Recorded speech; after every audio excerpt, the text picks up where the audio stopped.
नमस्कार, आप देख रहे हैं न्यूज 18 बिहार झारखंड के डिजिटल प्लेटफॉर्म को। मैं हूं शुभे मिश्रा आपके साथ। जम्मू कश्मीर के पहलगाम में हुए आतंकी हमले के बाद भारत और पाकिस्तान के बीच तल्खियां काफी ज्यादा बढ़ गई है।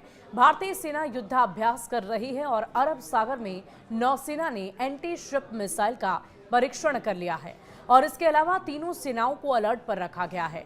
दिल्ली में हाई लेवल मीटिंग का दौर लगातार जारी है और इन सब के बीच सवाल ये है कि क्या वाकई पाकिस्तान और हिंदुस्तान के बीच में एक महायुद्ध होने जा रहा है। कब होती है युद्ध की स्थिति?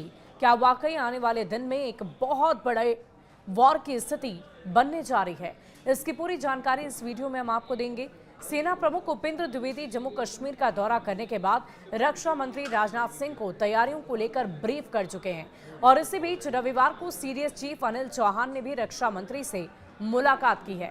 प्रधानमंत्री नरेंद्र मोदी ने साफ कर दिया है कि भारत पहलगाम आतंकी हमले का बदला लेगा और दोषियों को सख्त से सख्त सजा दी जाएगी। पीएम मोदी ने देश को आतंक के खात्मे का भरोसा दिलाया।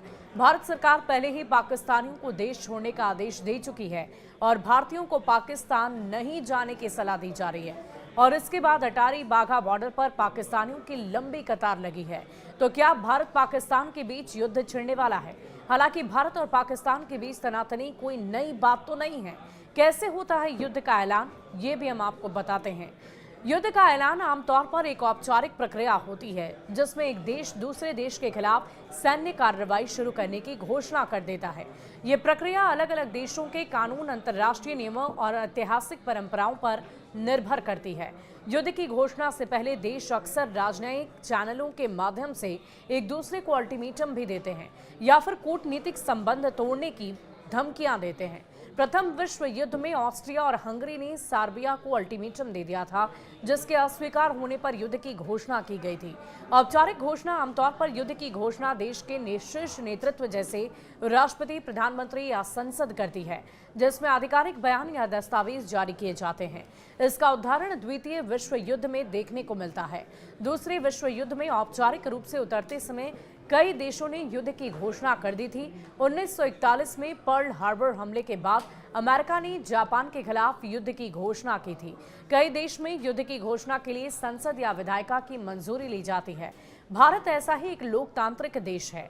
भारत में संसद की सहमति महत्वपूर्ण होती है और कुछ देशों के संविधान में युद्ध की घोषणा की प्रक्रिया को स्पष्ट रूप से परिभाषित भी किया गया है। अंतर्राष्ट्रीय नियम क्या कुछ कहते हैं, ये भी हम आपको बताते हैं। वर्तमान में अगर दो बड़े देशों के बीच युद्ध होता है तो इसके परिणाम सोच से परे हो सकते हैं। आज के युद्ध बेहद खतरनाक हथियारों से लड़े जाते हैं। युद्ध को टालने के लिए अंतर्राष्ट्रीय स्तर पर कुछ नियम कानून बनाए गए हैं। संयुक्त राष्ट्र चार्टर का अनुच्छेद 2.4 ये कहता है कि किसी भी देश को बल प्रयोग से बचना चाहिए, सिवाय आत्मरक्षा या सुरक्षा परिषद की मंजूरी के। हालांकि आजकल युद्ध की औपचारिक घोषणा कम हो गई है क्योंकि कई संघर्ष अनौपचारिक रूप से शुरू हो जाते हैं। औपचारिक युद्ध की घोषणा बेहद दुर्लभ है और इसकी जगह देश सैन्य हस्तक्षेप, आत्मरक्षा और शांति स्थापना जैसे शब्दों का उपयोग करते हैं। साल 2003 में इराक युद्ध इसका सबसे बड़ा और नया उदाहरण है। अमेरिका ने औपचारिक युद्ध की घोषणा की जगह ऑपरेशन इराकी फ्रीडम का नाम दिया। क्या भारत पाकिस्तान में युद्ध होगा? ये इस वक्त का सबसे बड़ा सवाल। पहलगाम आतंकी हमले में 26 लोग मारे गए, जिनमें ज्यादातर भारतीय पर्यटक थे और इस हमले की जिम्मेदारी आतंकी संगठन लश्कर-ए तैयबा का हिस्सा माना जाने वाली द रेजिस्टेंस फ्रंट (DRF) ने ले ली है। भारत ने इसे सीमा पार आतंकवाद से जोड़कर पाकिस्तान पर हमले को समर्थन देने का आरोप लगा दिया है। दोनों देशों के बीच तनावपूर्ण स्थिति बनी हुई है और दोनों देश के बीच रिश्तों में तनाव चरम पर पहुंच गया है। भारत ने कड़े फैसले लेकर पाकिस्तान को बर्बाद करने की कहानी लिख डाली है। पाकिस्तान के बड़े नेता लगातार धमकियां दे रहे हैं।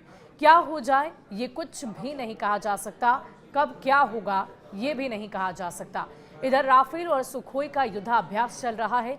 आतंकी हमले के बाद पाकिस्तान मिसाइल परीक्षण का नोटिफिकेशन देकर ये जता रहा है कि टकराव सिर्फ शब्दों तक ही सीमित नहीं है।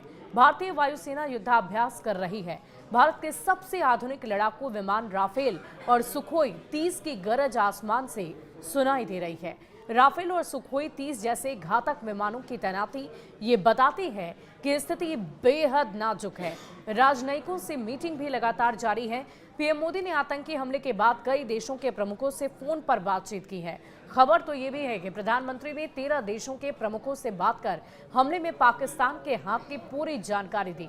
इसके अलावा दिल्ली में 30 देश के राजनयिकों से मीटिंग कर भारत ने पहलगाम हमले की पूरी जानकारी दी है। इसमें अमेरिका, ब्रिटेन, रूस, फ्रांस और चीन जैसे देश के राजदूत शामिल हैं। राष्ट्रपति से गृह मंत्री और विदेश मंत्री की मुलाकात हमले के बाद 24 अप्रैल को केंद्रीय गृह मंत्री अमित शाह और विदेश मंत्री एस जयशंकर ने राष्ट्रपति द्रौपदी मुर्मू से मुलाकात की थी। इस बैठक में अमित शाह 2 लाल फाइल को साथ लेकर गए।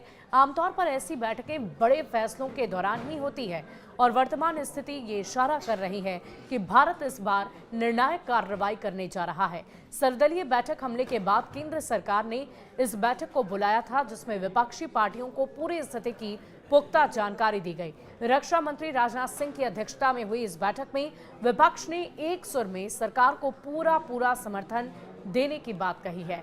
अब देखने वाली बात होगी कि क्या वाकई आने वाले दिन में जो इतनी बड़ी तैयारी चल रही है ये एक महायुद्ध का रूप लेती है या नहीं। शुक्रिया।